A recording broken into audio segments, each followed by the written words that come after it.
So James, Maggie and Me is my memoir, so Yes. it's my life, I know what happens in it, but how would you describe it to people who don't know about it? Yes, well, it's the story of a little boy growing up where we are now in Lanarkshire, and the story of him surviving first his parents' divorce, and then everything else that life throws at him.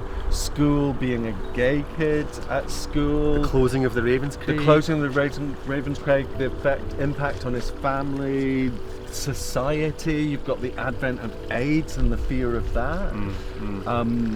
And yes, and of course, Maggie Thatcher.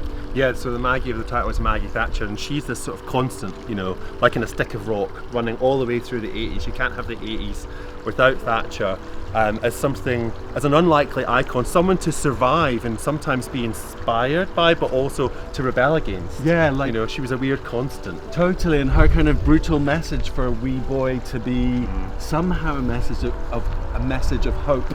And why are we here? We're here because Caerphilly Grotto was a place where I would come as a wee boy for solace. It was a place that was safe. Home was not always safe, very often not safe. And so I could come to the grotto, I could find peace, I could understand the stories of the statues. This was a refuge, so it felt really important to put that in the book, and also for us to write such big parts of the play that are set here. And they have a reverence, they have a kind of, we have lent into the campness, but they also have a real reverence for the solace and beauty of the this is a powerful place, and it's a meaningful place, and I think that this is a story about survival. It's a story about hope, it's a story about trauma, but it's ultimately a story about joy, about what it means to survive, and it's stories that we use to survive.